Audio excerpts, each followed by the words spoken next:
अस्सलाम वालेकुम नाज़रीन, मैं हूं वकास अजीम और आज के वीलॉग में हम पाकिस्तान में क्रिप्टो करेंसी, बिटकॉइन और डिजिटल करेंसी से मुताल्लिक हुकूमत जो फ्रेमवर्क बना रही है उसके लिए कोशिश कर रही है, उससे मुताल्लिक ताज़ा तरीन अपडेट आपके सामने रखते हैं। क्योंकि मुआविन खुसूसी बराए क्रिप्टो करेंसी बिलाल बिन साकिब ने अ, आज सल्वाडोर के सदर से मुलाकात की है और ये मुलाकात पाकिस्तान और सल्वाडोर के दरमियान क्रिप्टो करेंसी और बिटकॉइन को फ़रोग़ देने के लिए इंतहाई अहम तस्वुर की जा रही है।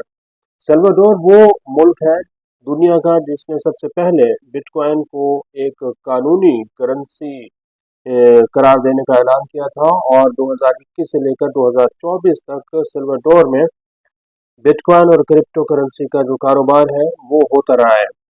अब सल्वाडोर का जो तजर्बा है, पाकिस्तान उससे कुछ सीखना चाहता है कि किस तरह सल्वाडोर ने आईएमएफ प्रोग्राम के अंदर रहते हुए अपनी डिजिटल करेंसी को फ़रोग़ दिया है और बिटकॉइन के जो रिजर्व्स हैं उनको बढ़ाया है। गुज़िश्ता 4 सालों के दौरान 2021 से लेकर 2024 तक जब सल्वाडोर ने बिटकॉइन को कानूनी करेंसी करार दिया तो 4 साल में सल्वाडोर ने तकरीबन $740 मिलियन के रिजर्व्स बिटकॉइन के ज़रिए इकट्ठे किए हैं। ये बिटकॉइन तकरीबन 6200 बिटकॉइन बनते हैं। तो सल्वाडोर ने 4 साल तक बिटकॉइन और क्रिप्टो करेंसी के ऊपर काम किया है। सल्वाडोर ने जब बिटकॉइन को एक कानूनी करेंसी करार देने का ऐलान किया था तो उस वक्त सल्वाडोर के ख्याल ये था कि क्रिप्टो करेंसी और बिटकॉइन जो है ये बहुत तेज़ी के साथ मकबूल होगी और उसका मकसद ये था कि डॉलर के साथ साथ बिटकॉइन को भी बतौर एक करेंसी के इस्तेमाल किया जाए।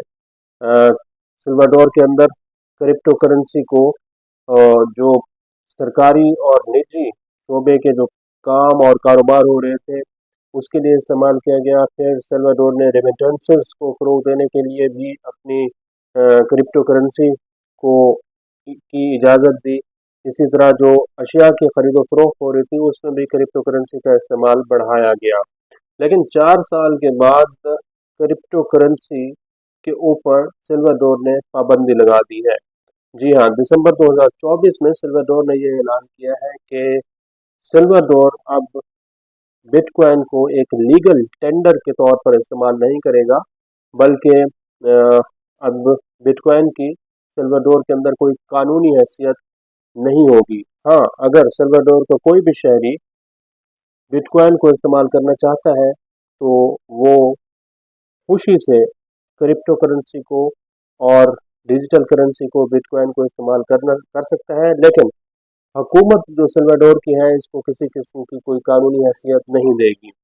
इसकी बुनियादी वजह नाज़रीन क्या थी? बुनियादी वजह ये थी कि सल्वाडोर जो है ये वस्ती अमेरिका का मुल्क है और इसकी मईशत इतनी स्ट्रॉन्ग नहीं है और इसकी मईशत को सहारा देने के लिए आईएमएफ कर्ज प्रोग्राम की ज़रूरत थी।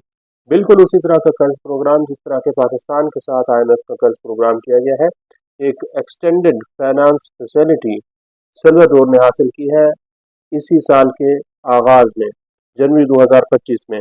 लेकिन आईएमएफ ने फौरी तौर पर सल्वाडोर के ऊपर जो सबसे बड़ी शर्त रखी थी वो यही थी कि या तो आप आईएमएफ से कर्जा ले लें या फिर आप बिटकॉइन को एक लीगल टेंडर यानी कि कानूनी करेंसी के तौर पर इसको जारी रखें। अब सल्वाडोर के लिए ये इंतहाई अहम फैसला था।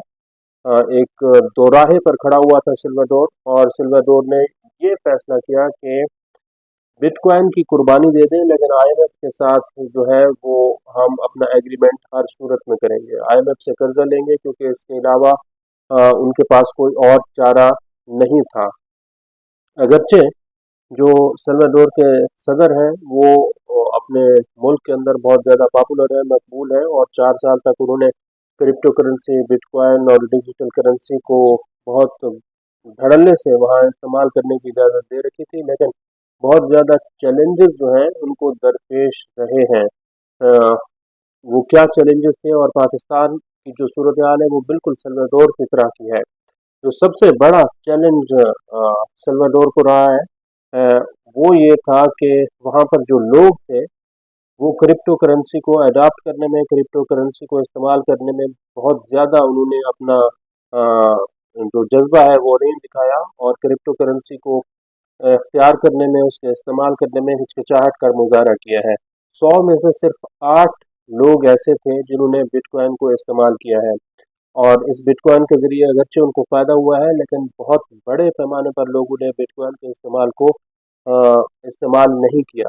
और अगर पाकिस्तान की सूरत हाल आप देखें तो पाकिस्तान में भी अभी तक बिटकॉइन के बारे में किसी किस्म की कोई इन्फॉर्मेशन नहीं है, कोई नॉलेज नहीं है, और लोगों को ये मालूम नहीं है कि बिटकॉइन अगर लीगल टेंडर पाकिस्तान में हो जाता है तो उसको कैसे इस्तेमाल किया जा सकता है। अगरचे ये रिपोर्ट्स मौजूद हैं कि पाकिस्तान में भी बिटकॉइन जो है उसको लोग रिजर्व उसके बना बना रहे हैं, लोगों के पास बिटकॉइन मौजूद है, लोगों के पास बिटकॉइन माइनिंग की जो सलाहियत है, लोग उसको बिटकॉइन को माइन भी कर रहे हैं, और बिटकॉइन पाकिस्तान के अंदर मौजूद है।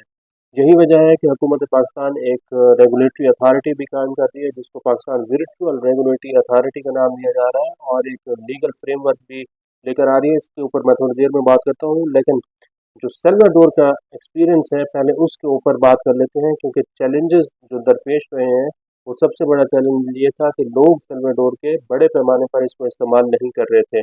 फिर इसके साथ साथ जो इकोनॉमिक और फाइनेंशियल रिस्क थे बिटकॉइन को इस्तेमाल करने के लिए, वो बहुत ज़्यादा थे। तीसरा जो बड़ा मसला था वो टेक्नोलॉजिकल चैलेंजेस थे, जो कि सेल्वाडोर को दरपेश रहे हैं, और पाकिस्तान के अंदर भी अगर आप देखें तो टेक्नोलॉजी के बहुत बड़े चैलेंजेस हैं, ख़ासतौर पर इंटरनेट के जो चैलेंजेस हैं, इंटरनेट की जो स्पीड है वो पाकिस्तान के अंदर नहीं मिलती।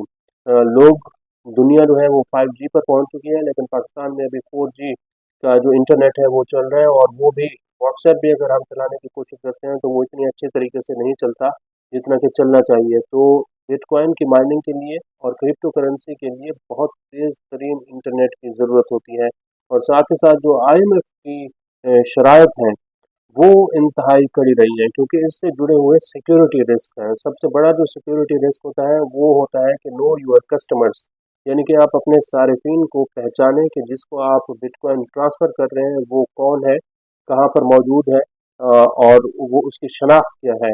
तो बिटकॉइन के अंदर ये मालूम नहीं हो सकता कि आप किस को ट्रांसफ़र कर रहे हैं। एंटी मनी लॉन्ड्रिंग के जो कवानीन हैं वो बहुत ज़्यादा इसमें चैलेंज हैं, और दहशत गर्दों की माली मुआवनत से मुताल्लिक भी जो कवानीन हैं वो इसके आड़े आ रहे हैं। रेमिटेंसेस का जो हुकूमत पाकिस्तान ये कोशिश कर रही है, और ऐलान भी किया गया है कि अगर बिटकॉइन और क्रिप्टो करेंसी को रेमिटेंसेस मंगवाने के लिए इस्तेमाल किया जाए तो वो भी एक बड़ा चैलेंज जो है वो पाकिस्तान को दरपेश हो सकता है, क्योंकि इसमें पाकिस्तान में चूँकि इस वक्त बैंकिंग सेक्टर है जो कि रेमिटेंसेस मंगवा रहा है, और जो एक्सचेंज कंपनीज़ हैं वो तरसीलात ज़र पाकिस्तान में मंगवा रही हैं। तो ये देखना ज़रूरी होगा कि क्या पाकिस्तान का बैंकिंग सेक्टर और जो एक्सचेंज कंपनीज़ हैं वो बिटकॉइन को रेमिटेंसेस मंगवाने के लिए, भेजने के लिए इसको इस्तेमाल कर पाते हैं या फिर नहीं पाते, या फिर नई से एक जो एक्सचेंज कंपनीज़ हैं वो पाकिस्तान को यहाँ पर शुरू करनी होगी, उनको कायम करना होगा। तो 4-5 बड़े-बड़े लेसन्स हैं, सबक हैं जो कि पाकिस्तान सल्वाडोर से सीख सकता है, उनसे हासिल कर सकता है, क्योंकि अभी मुलाकात जो है वो पाकिस्तान की मुआविन ख़ुसूसी की और सल्वाडोर के प्रेसिडेंट की हो चुकी है। जो सबसे बड़ा सबक है वो ये है कि बोल्ड पॉलिसीज़ इसमें अपनाना होंगी, जारहाना पॉलिसी हुकूमत पाकिस्तान को अपनाना होगी, जिसके लिए इनोवेशन और फिर एक्सपेरिमेंटेशन की जो स्टेज है वो आगे आएगी। एक्सपेरिमेंटेशन जो है हमेशा ट्रायल एंड हिट बेस पर किए जाते हैं, तजर्बात बार बार किए जाते हैं, और पाकिस्तान को भी बिटकॉइन को फ़रोग़ देने के लिए अब अगर पाकिस्तान इस में आगे मज़ीद बढ़ता है तो ट्रायल एंड हिट बेसिस की बुनियाद पर पाकिस्तान को एक्सपेरिमेंट करना होगा। जो सबसे अहम है वो इफेक्टिव रेगुलेटरी फ्रेमवर्क है, जिसके ऊपर हुकूमत पाकिस्तान इस वक्त काम भी कर रही है, ताकि लोगों की जो ट्रांजेक्शन हैं ये सेफ़ तरीके से हो सकें। फिर जो ट्रस्ट है वो भी लोगों के दरमियान एक एतमाद की फ़ज़ा कायम करना होगी, ताकि लोगों को ये यकीन हो कि जो क्रिप्टो करेंसी या फिर डिजिटल करेंसी वो यूज़ कर रहे हैं उसका उनको कुछ फ़ायदा भी हो सकता है। फिर पब्लिक और प्राइवेट सेक्टर पर जो लोग क्रिप्टो करेंसी को इस्तेमाल कर रहे होंगे उनकी कैपेसिटी को बढ़ाना होगा। और जब तक कानून जो है वो पाकिस्तान में नहीं बनता क्रिप्टो करेंसी से मुताल्लिक, उस वक्त तक कुछ भी कहना कबल अज़ वक्त होगा, क्योंकि सल्वाडोर जो है वो अब क्रिप्टो करेंसी को, बिटकॉइन को इस्तेमाल नहीं कर रहा। पहले वो एक रेगुलेशन बना रहा है, रेगुलेटरी फ्रेमवर्क बना रहा है, और कानून के ज़रिए इसको लीगल टेंडर बाद में दिया जाएगा। जब तक कि IMF का प्रोग्राम सल्वाडोर हासिल करता है, IMF प्रोग्राम में रहता है, उस वक्त तक बिटकॉइन को जो है वो इस्तेमाल करने की इजाज़त नहीं होगी। और जो IMF की कंडीशंस हैं वो पाकिस्तान को भी पूरा करना होंगी, वर्ल्ड बैंक की जो कंडीशंस हैं वो भी पाकिस्तान को पूरा करना होंगी, क्योंकि IMF वर्ल्ड बैंक ने सल्वाडोर के ऊपर भी ये शराइत आयद की थी कि आप डिजिटल करेंसी से थोड़ा सा पीछे हटें। अगर आप डिजिटल करेंसी को इस्तेमाल करते हैं तो ये पूरा का पूरा एक इको सिस्टम है, ये इसको ख़तरात लाहक हो सकते हैं।